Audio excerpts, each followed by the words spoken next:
Productions, breaking news. First, please hit the likes and subscribes. Let's grow the community. As I had said in my last video, the report came out Friday, and I believe it was on a Thursday night on Tony Marinaro's show that we got the first sniff revelation that this was coming. That yes, the Cole Caufield deal is done. Done. Great job. Great job. He gets 7.85, I believe, around that ballpark anyway, for 8 years, long term. And yes, it was less than Nick Suzuki's contract. So this is a great signing.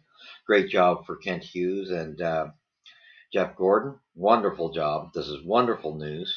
We needed this to be done. They got it done before the draft. Now they can start focusing on the draft itself and whatever deals it is that they think they're going to make. So, Habs fans, be excited. We knew it was coming. And I got to thank and congratulate Tony Marinaro for getting a good source on it. Sometimes they're correct, sometimes they're not, but he's got a lot of sources, so he's a good. Tony's a great resource. Good job, Tony. After that being said, the rest of us were all just playing guessing games, waiting for it to transpire. And anyway, it's done. That's great news. So, good job. Good job. Next news is, so now we can be all excited and pumped up. Again, I'm going to reiterate, we need to stay clear of that Pierre-Luc Dubois trade. And I say that to you tire pumpers for the who just to appease the French movement, you want to go get Pierre-Luc Dubois. Huge mistake. All the professional hockey players are, saying it's a bad move. Experts, same thing. There's a lot to be desired. You tell me and show me where Pierre-Luc Dubois is in the playoffs. He is not a clutch guy. He disappears. Where was he this year? Can you say nowhere? Where was he in 2021 against the Habs? Nowhere. Can you say his prior history before that? Where was he in the playoffs with Columbus? Nowhere. So let's stay clear. Let's not have another Jonathan Drouin nightmare just to appease the French community. Wrong move. Wait for a superstar Frenchman to come up when they start developing them again. That's what you do. So, with that being said, I congratulate Kent Hughes as well. Cole Caufield, good job, buddy. You deserved it. And look out if you can get healthy. In the way Kent and Jeff are building this team, I think you're going to have a lot of size around you. So you'll be insulated better, I believe, as time goes here. So that's all great and dandy. I'm very excited for it. Again, there was one thing I wanted to mention on Saturday in my last taping, and it slipped my mind. Big Bird, Larry Robinson. Happy belated birthday, buddy. I think he's like 72, something like that. What a great guy. And that, to me, was my number one defenseman. Yes, I loved Bobby Orr as well. Kind of just below him. Not much. Bobby Orr was a fantastic offensive defenseman. No doubt about it. He wanted a scoring defenseman. Bobby Orr was it. I loved Larry because he had the complete package. He could score. He could do it all. He was an awesome defenseman in his own zone. He had it all. And just ask the Stashny brothers when they ran into a redwood tree. So yeah, congrats. Happy belated, Larry. I hope you're around for a long time. You were great, and there's not been one like you since.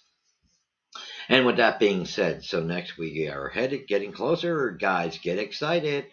It is 23 days away from the draft. We're getting close, and you can tell the Habs are gearing up. You can tell Hughes wanted this out of the way, and I'm glad. I'm so glad this is out of the way. This is just was kind of getting to be a headache. So anyway, that's good news. We got good news. Things are going in the right direction for us. This is wonderful. And unfortunately, tonight I believe is game 2 of the Stanley Cup Final. We know that percentage-wise, percentiles show that the team that wins the first game of the Stanley Cup Final usually goes on 72.5 or 72.8% of the time. The team that wins that first game wins the Stanley Cup. That's who we projected to be the winner. Was the Vegas Golden Knights, and I believe they will be. I just hope there's a little pushback. I'm praying that maybe that was a bit of rust from Florida, even though they fought, but not quite the game they should have played.